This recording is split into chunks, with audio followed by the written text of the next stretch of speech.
ഇതൊക്കെ ആലോചിച്ചിരുന്നപ്പോഴേക്കും പെണ്ണ് വന്ന് അവൻ്റെ അരികിലിരുന്നു. ശ്രീയേട്ടൻ ഇനി കടയിൽ പോകുന്നില്ലേ?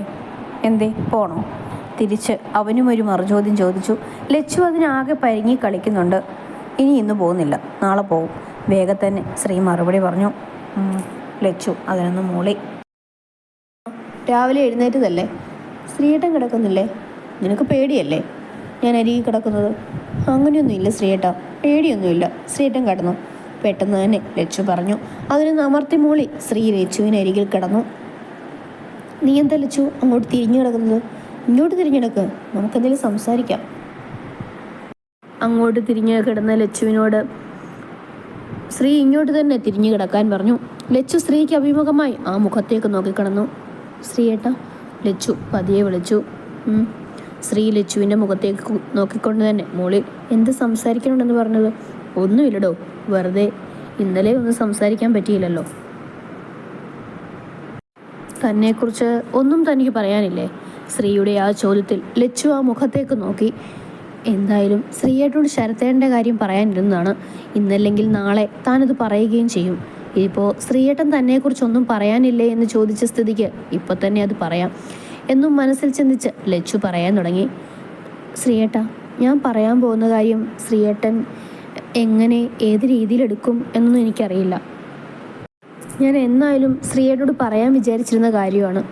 കല്യാണത്തിന് മുമ്പ് തന്നെ പറയണമെന്ന് കരുതിയിരുന്നു, പക്ഷെ സാധിച്ചില്ല.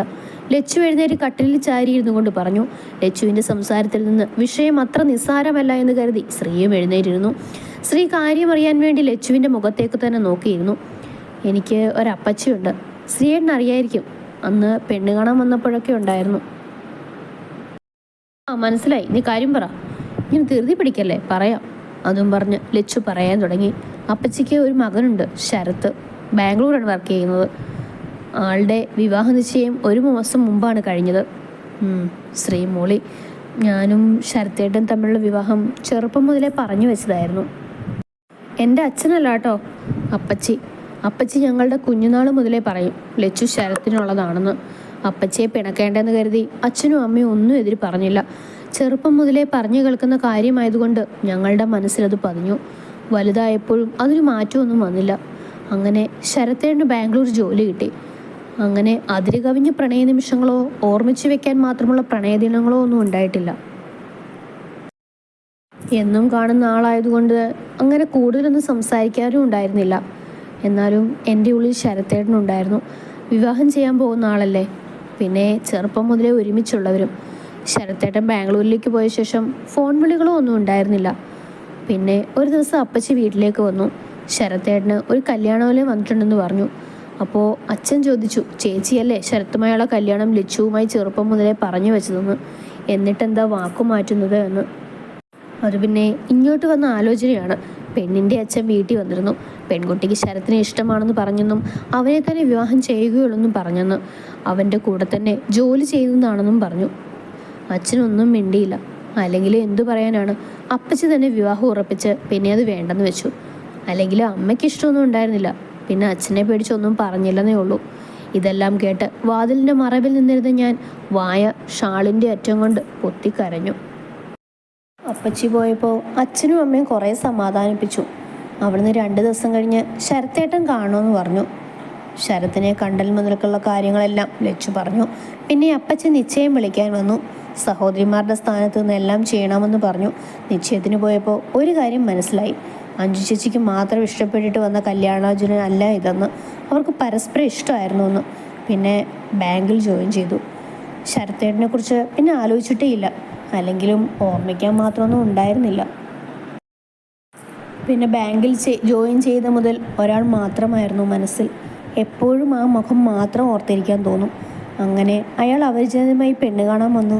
കല്യാണം കഴിഞ്ഞ് ഇവിടെ എത്തി നിൽക്കുന്നു. ഇതെല്ലാം പറഞ്ഞു കഴിഞ്ഞ് ശ്രീയേട്ടൻ്റെ മുഖത്തേക്ക് നോക്കിയപ്പോൾ അവിടെ ഇതുവരെ കണ്ടിട്ടില്ലാത്ത ഗൗരവം. അത് കണ്ടപ്പോൾ ഒന്നും പറയേണ്ടിയിരുന്നില്ല എന്ന് തോന്നിപ്പോയി. ലച്ചു പറഞ്ഞ കാര്യങ്ങളൊക്കെ കേട്ട് ഗൗരവത്തോടെ ആ മുഖത്തേക്ക് നോക്കിയപ്പോൾ അവിടെ പേടിച്ചരണ്ട ഭാവം. പെണ്ണിൻ്റെ ആ മുഖം കണ്ടപ്പോൾ ശരിക്കും ചിരി വന്നുപോയി. ഇത്രയൊക്കെ ഉണ്ടായിട്ടും എന്തുകൊണ്ടാണ് ലച്ചു നീയും നിൻ്റെ വീട്ടുകാരും എന്നോട് ഇതുവരെ ഒന്നും പറയാതിരുന്നത്? ചിരി കടിച്ചു പിടിച്ച് ചോദിച്ചു. പെണ്ണ് അപ്പോഴും മുഖത്തേക്ക് നോക്കുന്നില്ല. അത് പിന്നെ ശ്രീയേട്ട, നിശ്ചയമൊന്നും കഴിഞ്ഞിട്ടുണ്ടായിരുന്നില്ലല്ലോ, അതാ. പെണ്ണ് ഇപ്പം കരയുമെന്ന മട്ടിൽ വിതുമ്പിക്കൊണ്ട് പറഞ്ഞു. ഒരു പൊട്ടിച്ചിരി കേട്ട് ലച്ചു തലയുയർത്തി നോക്കി. അയ്യേ, ഇത്രയേ ഉള്ളൂ നീ? ശ്രീ പൊട്ടിച്ചിരിച്ചുകൊണ്ട് ലച്ചുവിനോട് ചോദിച്ചു. ഓ, അപ്പം എന്നെ കളിയാക്കിയതാണല്ലേ? ലച്ചു കെറിവിച്ചുകൊണ്ട് ചോദിച്ചു. പിന്നെ കളിയാക്കാതെ? നിന്റെ സംസാരം കേട്ടപ്പോൾ ഞാൻ വിചാരിച്ചു എന്തോ വലിയ സീരിയസ് കാര്യമാണെന്ന്. പകുതി എത്തിയപ്പോഴേ കത്തി ഇതൊരു തേപ്പ് കഥയാണെന്ന്. ആരാണ് തേച്ചതെന്ന് മാത്രമേ അറിയാനുണ്ടായിരുന്നുള്ളൂ. കേട്ട് ചിരി വരാതെ ഗൗരവത്തോടെ അവസാനം വരെ എന്നെ സമ്മതിക്കണം. അത് പറഞ്ഞപ്പോൾ ലച്ചു സ്ത്രീയെ കൂർപ്പിച്ചു നോക്കി. ലച്ചു കട്ടിൽ നിന്നും എഴുന്നേറ്റു പോകാൻ ഒരുങ്ങി. പിണങ്ങി പോയല്ലോ നീ. ശ്രീ ലച്ചുവിൻ്റെ കൈ പിടിച്ചു വലിച്ച് കട്ടിലേക്ക് തന്നെ ഇരുത്തി. എന്നിട്ട് ലച്ചുവിൻ്റെ തോളിലൂടെ കൈ ചേർത്ത് തന്നിലേക്ക് അടുപ്പിച്ചിരുത്തി. ശ്രീ ലച്ചുവിൻ്റെ കൈയിലൂടെ തോൾ ചേർത്ത് തന്നിലേക്ക് ചേർത്തിരുത്തിയപ്പോൾ അവൾ ആ മുഖത്തേക്ക് ഒറ്റുനോക്കി. ആ മുഖത്ത് യാതൊരു ഭാവമാറ്റവുമില്ല. എൻ്റെ ലച്ചു, ഇത് അധിക പേരുടെ ജീവിതത്തിൽ സംഭവിക്കുന്നതാണ്.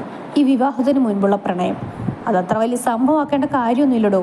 ഇവിടെ പിന്നെ നിങ്ങൾ കുഞ്ഞുനാൾ മുതലേ വലിയവർ പറഞ്ഞ കാര്യം വലുതായപ്പോഴും മനസ്സിൽ വെച്ച് അതിനെ പ്രണയമാണെന്ന് തെറ്റിദ്ധരിച്ചു.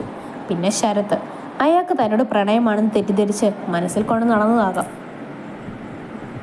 അയാൾക്കനുസരിച്ച് ഇഷ്ടങ്ങളുടെ അനുസരിച്ചുള്ള പെൺകുട്ടിയെ കണ്ടപ്പോൾ താനുമായി ഒത്തുപോകില്ലെന്ന് തോന്നിയതാകാം. അയാൾ ഇപ്പം ചെയ്തതാണ് ശരി. വിവാഹം കഴിഞ്ഞാണ് ഇത് മനസ്സിലാവുന്നെങ്കിൽ രണ്ടുപേരും പരസ്പരം പ്രണയം അഭിനയിച്ച് ജീവിച്ചു തീർക്കേണ്ടി വന്നേനെ. ശരത്ത് വേണ്ട എന്ന് പറഞ്ഞതുകൊണ്ട് നിനക്കും മനസ്സിലായി പറിച്ചു കളയാൻ പറ്റാത്ത വിധത്തിലൊന്നും ശരത്ത് നിന്റെ മനസ്സിൽ ഇടം പിടിച്ചിട്ടില്ലെന്ന്. ശ്രീയേട്ടൻ ഇത്രയും നേരം തന്നെ ചേർത്ത് പിടിച്ചാണ് ഇതൊക്കെ പറഞ്ഞത്. അപ്പോൾ ഞാൻ പറഞ്ഞു വന്നത്, ഇനി മുമ്പോട്ടുള്ള നമ്മുടെ ജീവിതത്തെക്കുറിച്ച് മാത്രം ചിന്തിച്ചാൽ മതി. പാസ്റ്റ് ഈസ് പാസ്റ്റ്, അത്രയേ ഉള്ളൂ. ഇത്രയും പറഞ്ഞു കഴിഞ്ഞ് ശ്രീ അവളുടെ മുഖത്തേക്ക് നോക്കി. ഒരു പുഞ്ചിരിയോടെ ശ്രീയുടെ തോളിലേക്ക് അവൾ ചാഞ്ഞു. ശ്രീ അത്ഭുതത്തോടെ അവളെ നോക്കി. എന്നാൽ അവളത് മൈൻഡ് ചെയ്തില്ല. എന്തോ ഈ മനുഷ്യൻ തൻ്റെ മനസ്സിൽ ഓരോ ദിവസം ചെല്ലുന്തോറും ആഴത്തിൽ പതിയുകയാണ്. ഇതുപോലെ എനിക്കും ഉണ്ടായിരുന്നു ഒരു മുറക്കല്യാണം ഉറപ്പിക്കൽ.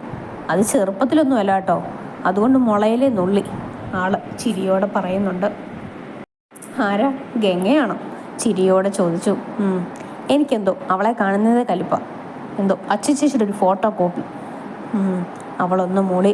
അപ്പോഴും അവൾ ആ തോളോട് ചേർന്നു. അവൻ അവളെ ചേർത്ത് പിടിച്ച് തലയിൽ തലോടിയും ഇരുന്നു. എന്തോ ആ ഇരുത്തത്തിനൊരു സുഖമുണ്ടെന്ന് തോന്നി.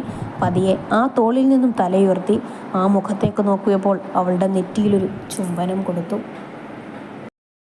ശ്രീയേട്ടൻ തനിക്ക് ആദ്യമായി നൽകുന്ന ചുംബനം. അവൾ വിടർന്ന മിഴികളോടെ ശ്രീയുടെ മുഖത്തേക്ക് നോക്കി. ഞാൻ എൻ്റെ പെണ്ണിന് മനസ്സ് നിറഞ്ഞു നൽകുന്ന ചുംബനം. ശ്രീ പുഞ്ചിരിച്ചുകൊണ്ട് ലച്ചുവിൻ്റെ മുഖത്തേക്ക് നോക്കി. ഇവിടെ മുതൽ നമ്മൾ നമ്മുടെ ജീവിതം തുടങ്ങുകയാണ്. ഈ ജീവിതത്തിൽ സന്തോഷവും സങ്കടവും ഇണക്കവും പിണക്കവും എല്ലാം ഉണ്ടാകും.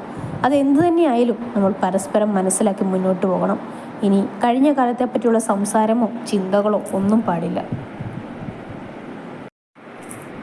നമുക്ക് ഇപ്പോഴുള്ള നമ്മുടെ ജീവിതം നല്ല അടിപൊളിയെ ജീവിച്ചു തീർക്കാം. മനസ്സിലായോ? ശ്രീ ലച്ചുവിനോട് ചോദിച്ചു. മനസ്സിലായി, ലച്ചു മറുപടി പറഞ്ഞു. ഇനി ഞാൻ നിനക്കിപ്പോൾ തന്നില്ലേ ഒരു സമ്മാനം, അതെനിക്ക് തിരിച്ചതാ. എന്ത് സമ്മാനം? ലച്ചു ആലോചിച്ചു. ഇത്ര പെട്ടെന്ന് മറന്നോ നീ? എനിക്ക് മനസ്സിലായില്ല ശ്രീയേട്ടാ. ഞാൻ നിനക്കിപ്പോൾ ഒരു ഉമ്മ തന്നില്ലേ, അതെനിക്ക് തിരിച്ചു താടി.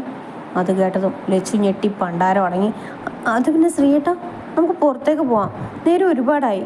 ലച്ചു വിക്കിക്കൊണ്ട് പറഞ്ഞു. പുറത്തു പോയിട്ടൊന്നും എനിക്ക് ഉമ്മ വേണ്ട, ഇവിടെ വെച്ച് മതി. ശ്രീയും വിട്ടുകൊടുത്തില്ല. ഞാൻ പോവാം. ലച്ചു അതും പറഞ്ഞ് കട്ടിൽ നിന്ന് എഴുന്നേറ്റു. ആഹാ, അത്രയ്ക്കായോ? ശ്രീ അതും പറഞ്ഞ് ലച്ചുവിൻ്റെ കയ്യിൽ പിടിച്ച് കട്ടിലിരുന്നു കൊണ്ട് തന്നെ തൻ്റെ അടുത്തേക്ക് വലിച്ചു. പെട്ടെന്നുള്ള വലിയിൽ ലച്ചു ഞെട്ടി. ഞെട്ടൽ മാറുന്നതിന് മുൻപേ തന്നെ ശ്രീ ലച്ചുവിനെ അരയിലൂടെ കൈയിട്ട് ലോക്കിട്ടു.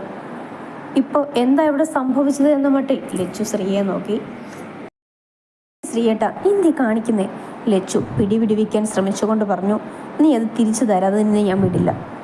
തരാ, എന്ന കണ്ണടയ്ക്ക്. ലച്ചു വേറെ നിവൃത്തിയില്ലാതെ പറഞ്ഞു. ശ്രീ അവൾ പറഞ്ഞത് അനുസരിച്ച് കണ്ണടച്ചു. അവിടെയല്ല, ദേ ഇവിടെ. കണ്ണടച്ച പോലെ തന്നെ തുറന്ന് ശ്രീ കവിളിൽ തൊട്ട് പറഞ്ഞു. ശ്രീയേട്ടാ. ലച്ചു ശ്രീയുടെ കൈക്കുള്ളിൽ നിന്ന് ചിണുങ്ങി. പ്ലീസ്. ശ്രീ കണ്ണു ചുരുക്കി പറഞ്ഞു. ലച്ചു മുഖം അവൻ്റെ മുഖത്തേക്ക് താഴ്ത്തി കവളിൽ ഉമ്മ വെക്കാനായി പോയ നിമിഷം കൊച്ചച്ച അതും വിളിച്ച് ശ്രീനിയുടെ മക്കൾ വാതിൽ തള്ളി തുറന്നു. ലച്ചു വേഗം ശ്രീയുടെ കൈക്കുള്ളിൽ നിന്ന് പിടഞ്ഞു മാറി. വാതിലടയ്ക്കാത്ത നിമിഷത്തെ സ്വയം പഴിച്ചു ശ്രീ. മക്കൾ രണ്ടുപേരും ശ്രീയുടെ മടിയിൽ കയറിയിരുന്നു. ലച്ചു ആ സമയത്ത് വേഗം മുറിയിൽ നിന്ന് പോയി. കൊച്ചച്ഛൻ്റെ മക്കൾ എപ്പോൾ വന്നു? ഇതാ വന്നേയുള്ളൂ കൊച്ചച്ച, കിങ്ങിണി കൊഞ്ചിക്കൊണ്ട് പറഞ്ഞു. അതെയോ, നമുക്കിനി ചായ കുടിക്കാം, ചെറിയമ്മ ചായ തരും, വാ നടക്ക് രണ്ടുപേരും. അതും പറഞ്ഞ് ശ്രീ കുട്ടികളുമായി മുറിക്ക് പുറത്തേക്ക് കടന്നു. ലച്ചു മുറിയിൽ നിന്ന് വരുമ്പോൾ അമ്മ അടുക്കളയിൽ ചായ വെക്കുന്നുണ്ടായിരുന്നു. അത് കണ്ടുകൊണ്ടാണ് ലച്ചു വന്നത്. അമ്മയോടല്ലേ ഞാൻ പറഞ്ഞതൊന്നും ചെയ്യാതെ ഒരു ഭാഗത്ത് ഒതുങ്ങിയിരിക്കാൻ, എന്നിട്ട് ഇപ്പം എന്തിനാ ചായ വെച്ചത്? ഓഹ് എൻ്റെ മോളെ, എനിക്ക് അതിന് മാത്രം കുഴപ്പമൊന്നും ഇല്ലടി, ഇപ്പം എല്ലാ ക്ഷീണവും മാറി. അപ്പം ചായ വെക്കാമെന്ന് കരുതി കയറിയതാ. ഇനി ഞാനുള്ളപ്പോൾ അമ്മ അടുക്കളയിൽ കയറണം. കൊണ്ടുവരാം. പലഹാരം വല്ലതും ഉണ്ടോ അമ്മേ? ഒന്നുമില്ല മോളെ, ശ്രീ എന്തെങ്കിലും വാങ്ങിച്ചുകൊണ്ട് വരലാണ്, ഇത് പോയിട്ടില്ലല്ലോ. എന്നാൽ അമ്മ അവിടെ പോയിരുന്നോ, ഞാൻ ചായ എടുക്കാം. ആ കുട്ടി ഇവിടെ ഒരുപാട് നാളത്തെ പരിചയമുള്ളതുപോലെയാണ് പെരുമാറുന്നത്. സിറ്റ് ഔട്ടിലേക്ക് വന്ന അച്ഛൻ്റെ അടുത്തിരുന്ന് ശ്രീയോടും അച്ഛനോടുമായി അമ്മ പറഞ്ഞു, നിന്റെ മൂത്ത മരുമകളുടെ സ്വഭാവം അറിഞ്ഞ് ദൈവം കണ്ടറിഞ്ഞു തന്നായിരിക്കും ചെറിയ മരുമകളെ. അച്ഛൻ ചിരിയോടെ പറഞ്ഞു. ചേച്ചിയോ ശ്രീനിയുണ്ടോ കേൾക്കണ്ട അച്ഛൻ പറയുന്നത്. മക്കളെ നോക്കി കളിക്ക്, വീടില്ലേട്ടോ, അമ്മ കുട്ടികളെ നോക്കി പറഞ്ഞു. ശരി മുത്തശ്ശി. ലച്ചു ചായ തിളപ്പിച്ച് ഇറക്കി അടച്ചു വെച്ചു. മധുരമിടാത്തത് വേറെയും വെച്ചു. പലഹാരം എന്തെങ്കിലും വേണമല്ലോ എന്ന് ചിന്തിച്ച് നിന്നപ്പോഴാണ് നേന്ത്രപ്പഴം ഇരിക്കുന്നത് കണ്ടത്. വേഗം അത് കയ്യിലെടുത്ത് റാക്കിൽ നെയ്യും ഇരിക്കുന്നത് കണ്ടു. വേഗം ഏത്തപ്പഴം വട്ടത്തിലരിഞ്ഞു. ഒരു പാൻ വെച്ച് അതിലേക്ക് 1 സ്പൂൺ നെയ്യ് ഒഴിച്ചു കൊടുത്തു. എന്നിട്ട് ഏത്തപ്പഴം അരിഞ്ഞത് അതിലേക്ക് വെച്ചു കൊടുത്തു. ഏത്തപ്പഴത്തിൻ്റെ ഒരു പുറം മൂത്തപ്പോൾ തിരിച്ചിട്ട് കൊടുത്തു. ഏത്തപ്പഴം മുഴുവൻ അങ്ങനെ ചെയ്ത് ഒരു പാത്രത്തിലേക്ക് മാറ്റി. ശേഷം രാവിലെ പുട്ടിന് തിരുമിയ തേങ്ങ ബാക്കി ഫ്രിഡ്ജിലിരുന്നെടുത്ത് ആ നെയ്യിലേക്ക് ഇട്ടിളക്കി കൊടുത്തു. ഒന്ന് നിറം മാറിയപ്പോൾ അല്പം മധുരവും മാറ്റിവെച്ച ഏത്തപ്പഴവും അതിലേക്ക് ഇട്ടിളക്കി യോജിപ്പിച്ച് ഒരു പാത്രത്തിലാക്കി. ചായയുമായി സിറ്റ് ഔട്ടിലേക്ക് നടന്നു. ചായ തിണ്ണയിൽ കൊണ്ടുവച്ചു. ഇത് അമ്മയ്ക്ക് മധുരമില്ലാത്തത്, ഇത് അച്ഛന്, ഇത് ശ്രീയേട്ടന് കട്ടൻ, എല്ലാം അവരുടെ കയ്യിൽ കൊടുത്തു. മറ്റുള്ളവരുടെ ചായ അവിടെ വെച്ചു. ഞാൻ ഇനി പലഹാരം എടുത്തു വരാം. ഇതെവിടുന്നാ ഇപ്പോൾ പലഹാരം? ഒന്നും ഉണ്ടായിരുന്നില്ലല്ലോ, അമ്മ ചോദിച്ചു. ഞാനുണ്ടാക്കി, നിങ്ങൾ കുടിക്കാൻ, ഇപ്പം എടുത്തിട്ട് വരാം. അതും പറഞ്ഞ് ലച്ചു അകത്തേക്ക് നടന്നു. പലഹാരം എടുത്തു വരുന്ന വഴി അച്ചുവിനെയും ശ്രീനിയെയും വാതിലിൽ തട്ടി വിളിച്ചു. കിങ്ങിണി, കുഞ്ഞാറ്റെ, മക്കളെ വാ, ചായ കുടിക്കാം. പഴത്തിൻ്റെ പ്ലേറ്റ് അവിടെയുള്ള ചെറിയ ടേബിളിൽ വെച്ച് ലച്ചു പറഞ്ഞു. ഇതെന്താ ലച്ചു, കഴിച്ചു നോക്ക്, ശ്രീ ചോദിച്ചതിന് ലച്ചു മറുപടി കൊടുത്തു. ഇതും പറഞ്ഞ് ശ്രീ 1 സ്പൂൺ എടുത്ത് വായിലിട്ടു. ടേസ്റ്റ് ഉണ്ട്, കഴിച്ചു നോക്കാച്ചാ. ശ്രീ അതും പറഞ്ഞ് 1 സ്പൂൺ കൂടി എടുത്ത് വായിലിട്ടു. അമ്മയും അച്ഛനും കഴിച്ചു തുടങ്ങി. നന്നായിട്ടുണ്ട് മോളെ, അമ്മയും അച്ഛനും ഒരുപോലെ പറഞ്ഞു. ഇതാ മക്കളെ ചായ.